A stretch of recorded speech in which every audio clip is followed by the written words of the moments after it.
This is a live stream by Freedom Media WA. Join me while I take a deep dive into an issue that mainstream media won't. By now, it's likely you would have heard about the Emergency Management Act Amendment Bill 2022 here in Western Australia. Some of you will know more detail, others not so much, but nonetheless, as mentioned in previous streams, as soon as this bill was passed, I said that I'd do a follow-up stream providing more insight that mainstream media won't. So I am going to let you know that I'm working on bringing you a stream in the next few days where I'll have some guests in the studios, one of which is a current member of the Legislative Council or the Upper House here in Western Australia, where we will be taking a detailed look at the proposed new laws within this bill. Leading up to that stream, as you can imagine, there is a lot to get across. In this stream, I'm going to bring you some of the discussions that took place in the Legislative Assembly or the lower house leading up to the passing of this bill in that house. Overall, I can inform you that there has been just over 3 hours discussion in WA Parliament regarding this bill. The direct input discussions by Premier McGowan himself, as recorded on Hansard regarding this bill, amounts to less than 10 minutes. That's 10 minutes of the Premier's time to explain on record how he justifies ending WA's state of emergency, which he's been talking about in the media a lot, whilst at the same time he's tabled new laws that have all the provisions of the State Emergency Act, but with way more draconian measures. Way more. Now, no matter what your politics are, when people abdicate to the government, either tied up with the pace of daily life, and that's perfectly understandable, or you're simply apolitical, this creates the perfect storm for significant laws to be passed by the McGowan government without so much as a blip on the radar. Consider this. Since Premier McGowan and his Labor Party cohort's landslide election win, there has been glimpses along the way to this point of how that win has upended politics in this state. And not everybody will agree with that, and that's okay. But I say barracking for a state premier can be likened to cheering for your favourite football team regardless of where they sit on the ladder board. But it's simply, you cannot ignore the statements made at the start of a season and then compare that to the leaderboard halfway through the season to gauge the accuracy of the season opening statements. All teams say that they want to win the premiership from the outset. At the start of Premier McGowan's season, he campaigned on an election promise of delivering to the West Australian people a gold standard of transparency when it comes to his government public accountability. So has he delivered? I'm just going to give you one look at the use of a parliamentary mechanism that prevents any transparency, and that is the use of a piece of law known as a Section 82 notice. Let me give you a quick insight how not all gold is as it first seems, and I'm not talking about the type of gold Australia's Financial Crimes Authority, AUSTRAC, is currently investigating Premier McGowan's state-controlled and Perth Mint-owned bill, where the ramifications like this bill could have wide-reaching ramifications, not only for Premier McGowan himself, but also his government and, unfortunately, the taxpayers of Western Australia. Since Premier McGowan came into power back in 2017, in his first 18 months, he used the Section 82 notice on 40 occasions to block having to answer questions in Parliament, something the Barnett government did on 67 occasions, but they did so over 8 years whilst in government.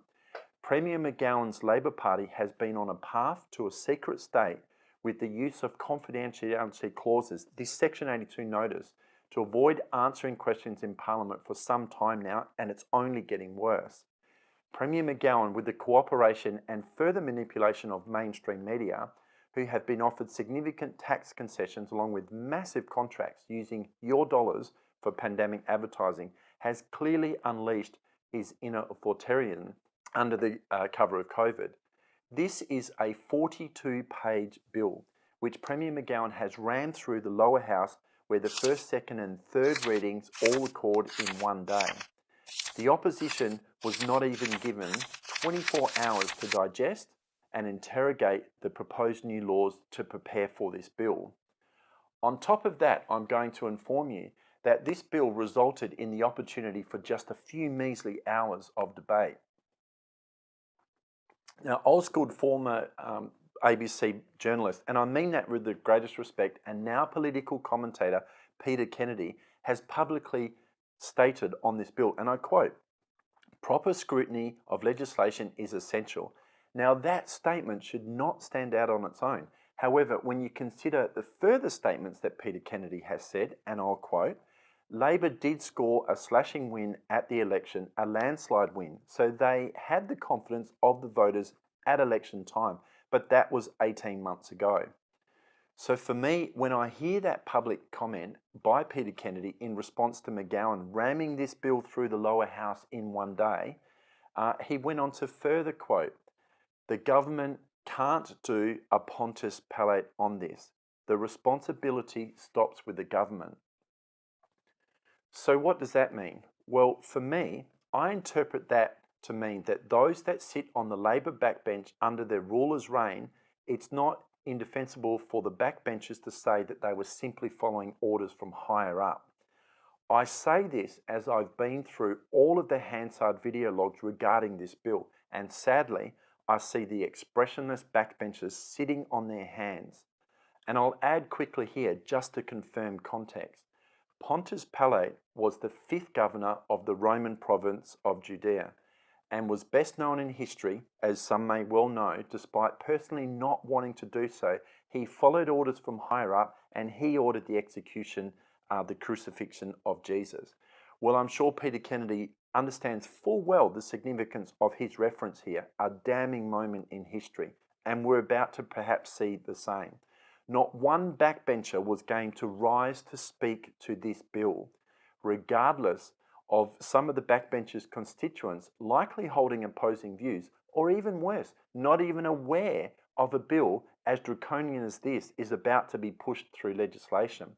Surely those that aspired on entering politics in the first instance did so as to represent the best possible views of those they serve from within the communities that they themselves live within. I, for one, would like to believe that to be the case. Actually, categorically, I have to believe that to be the case. Otherwise, without that belief, the question must be asked, do we still live in a true democracy in this state? What I'm about to show you shortly is all of the speeches on this bill, and it's just over 3 hours worth, but I've condensed it into 8 minutes of key points. This has not been edited to appear like McGowan and his frontbenchers have been rolling out their premeditated scripts. This has been edited to save you from 95% of Labor's response on debate on this bill, either mocking the opposition or empty answers. You know, the type where the responses from the politicians can be heard, but it doesn't actually go to the nub of the question asked of them. That said, there is one part of a statement where Premier McGowan has made this bill, he's published it on the WA Parliament website, like people read that on a daily basis. And I quote, "This new framework is a sensible approach to keep West Australians safe, and while we hope that we've passed the worst of COVID-19, our measures have proved to work, and should they need to be reintroduced in the future if the situation were to escalate, then we'll do so on health advice." So that's what Premier McGowan said. You can look it up on the WA Parliament website. Considering his statement, stay with me now as I'm going to bring you this 8-minute package that is compelling, if not compulsory viewing, insofar as it gives you the insight into the mindset of McGowan and his government on this bill. Let's take a look. My question is to the Premier. Premier, I refer to your intention to introduce the Emergency Management Temporary COVID-19 Provisions Bill 2022 as an urgent bill and ask, 1, why have you given the opposition just 1 day to consider this legislation? The Premier. Madam Speaker, the opposition called for this. You requested it time and time again. I can run you through all your comments if you like, but you called for this legislation time and time again and you said it was urgent. Now, it was passed by Cabinet yesterday. Drafting this has not been easy. It was passed by Cabinet yesterday. We have limited sitting weeks left and we want to get out of the state of emergency as soon as we can. What my other speakers on this side have made very, very clear is that this bill does not end the state of emergency. That could be done simply by declaring that the state of emergency is over and allowing existing laws to deal with any remaining issues associated with COVID. In order to do that, we need to pass these laws through the parliament. So one day you demand it, and next day you say you don't want it. Now there will be the opportunity that you will get briefed in the same way the caucus is being briefed, and you'll have the opportunity to debate it in the parliament. Yesterday we had a briefing at 6 p.m. and at effectively midday today we started to debate this, whilst members of this chamber were still carrying out business until 8 o'clock last night. Can I say at that briefing a significant number of important questions couldn't be answered. There's no opportunity. We've had no meaningful opportunity to consult with anyone. We've had no opportunity to consult with the Law Society, who may have concerns about this bill. We've had no opportunity to consult with local government, with Walga, with other departments that are affected by this bill. You expect us to come in here and to debate that bill. It is an arrogant abuse of Parliament. And the Premier is not even here. Now, I've heard some mutterings from the other side, and you make a moment of saying, well, the Premier is doing something important. This is a critically important bill. If the Premier was treating this opposition and this Parliament with respect, he would have delayed this bill until he could be here. But we are trying to ensure that we have a step down in the measures available for us to deal with the COVID-19 pandemic. Obviously, it is a different circumstance now to what it was 6 or so months ago, or a year ago, particularly a year ago, or beyond. So we're just trying to organise a new regime in place, as other states have done. Now, the state of emergency that has been in place allows for a whole range of measures to be continued or reinstated, if you like. They're not necessary at this point in time. So we're keen to remove ourselves from that, keen to remove the nomenclature, keen to ensure that some of the measures that are available to us aren't available under these new laws. So it's a step down, a more modest approach to these laws. I mean, it's pretty obvious. We want to move out of this regime. It's pretty obvious this is a step down on the existing regime that's in place, and the government intends to move in that direction. We are in a relatively normal situation. The COVID pandemic is continuing, but there has not been one justification from the Minister representing the Minister for Emergency Services or the Leader of the House to justify why this bill is being dealt with in this manner. This is a complex bill. Whilst it might be a relatively short bill, it is a bill that refers to other bills. In the time that we have had, it is almost physically impossible for us to even follow those references through and evaluate them. This is a bill that, in the Premier's own word, contains draconian powers. These are serious powers, the most serious powers that a government can have to undertake in fact, it allows, as this bill continues, it allows people to be directed, it allows people to be detained at properties, it allows police officers to seize property, to seize premises and occupy premises. Those are all the things that are allowed in this bill. Supplementary question. Premier, why does your government continue to treat this parliament with contempt, pushing through legislation with minimal notice and limiting time for scrutiny, while at the same time cancelling sitting weeks that have been scheduled? The Premier. Madam Speaker, as I pointed out before, 9th of August, Nicola Iran demanded the end of the state of emergency. 14th of June 2022, you demanded the end of the state of emergency. The Leader of the Liberal Party demanded 11th of May 2022. We've been drafting the law in addition to a whole range of other things. And this bill is simply renaming the state of emergency. And that's where the Orwell quote comes in. It's doublethink. It's new speak. Saying one thing when in fact the other thing is actually true. This bill continues the state of emergency for the next 2 years. It doesn't end it. And what does that mean? What does that mean?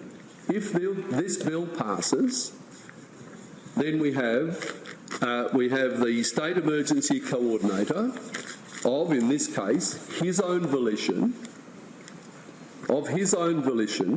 can decide that a COVID emergency should be declared for a 3-month period, and if that happens, can carry out and can be responsible for the most extreme actions, all of the actions that were available under the what will be the previous arrangements. That coordinator can carry out all of those actions up to state border closures. He can't close the state borders, but he can do everything else. The State Emergency Coordinator can, of his own volition, in his own mind, form the belief, once he sought advice from the Chief Health Officer, not direction from the Chief Health Officer, only advice that he is perfectly at liberty to ignore. If he forms that view in his mind that those actions need to be taken, then they're taken. And as has been made clear here, with no possibility of any review, no possibility of any intervention by the Minister, by the Executive of Government, by Parliament itself. None. None. In this case, we have a bill, we have a power that is vested in a public servant without any review to the Minister, any review to this place. I don't know how Labor members here can look at this and not see this as a major concern.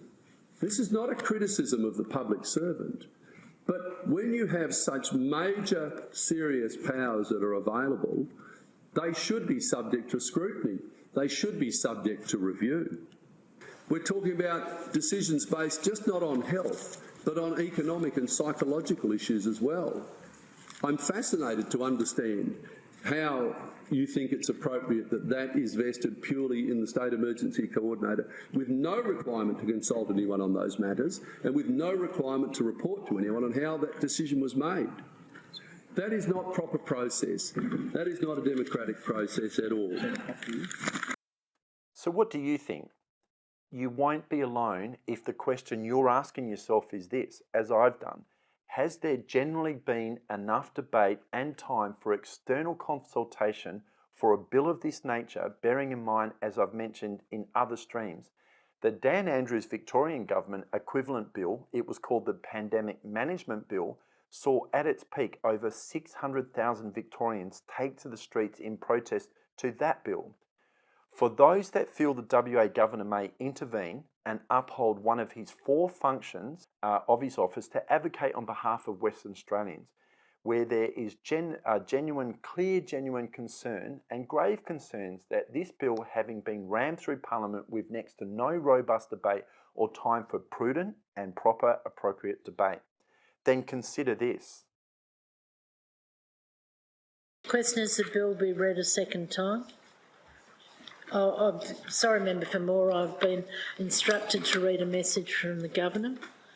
In accordance with the provisions of Section 46 of the Constitution Acts Amendment Act 1899, the Governor recommends that appropriations be made for the purposes of a bill for an Act to amend the Emergency Management Act 2005 and the Public Health Act 2016, and to make consequential amendments to other acts.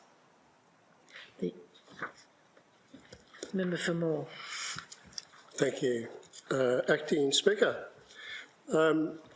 normally when one is dealing with a piece of legislation, I like to look at the speech that the Minister has made when reading the bill into the House. And in this case, of course, because we haven't had that opportunity to analyse what the Minister has said in detail, I've taken some notes and just made some scribblings as we've gone through. Now, we've already discussed the very flimsy pretext for the bill to be brought on with a matter of urgency. And what I just heard from the message from the Governor is a complete surprise. There's an appropriation bill that explains why it's coming into this House, I guess, and not into the House where the Minister for Emergency Services is actually seated. That's the first I had actually heard that this was an appropriation bill. that message that was just given by from the governor and read after the minister's speech, in fact. So that just goes to show the lack of detail that we're dealing with here as we're trying to go through this bill. When the governor is assenting to the use of consolidated revenue, spending public monies for use with expenditure costs associated with this bill that isn't yet law, I'd suggest to you the governor is sitting with pen in hand at the ready, waiting, and more than McGowan willing for this bill to pass through the Legislative Council, the upper house, and sign off without haste. Remember, here in Western Australia, the WA governor is an appointed position, not elected, and it was Premier Mark McGowan himself that appointed his ex-police commissioner, the vaccine commander Chris Dawson, to the role of governor in WA July this year. So what's next? Well, from here, the bill will come before the upper house or the Legislative Council on October 11, 2022. That's in 8 days' time. Currently, there are 36 members that sit in the upper house. And I'll bring up a quick look now of how that house looks as it stands whilst I provide some further commentary. 22 of those members form part of the McGowan's government. That leaves 14 members made up from the WA Liberal and National parties, combined with the Legalised Cannabis Party, Daylight Savings Parties, etc. It would take 5 Labor MLCs to cross the floor and side with all of the 14 non-Labor Party members, providing all 14 against this bill in order for this bill not to become law. So do you know how your MLC representative is likely to vote on this bill? The only way you will know is to call, perhaps write if there's time, or maybe go and attend their office, engage in a conversation and ask them. Because if you feel the information I've brought to you regarding this bill is useful, and you feel you may know somebody in Western Australia that may benefit from watching this stream, as they may not be aware of this bill, it is one of the most draconian pieces of legislation proposed to be introduced in WA in modern times, and mainstream media are not going to provide you this information. Then like and share, and for those that have commented on this stream, thank you very much.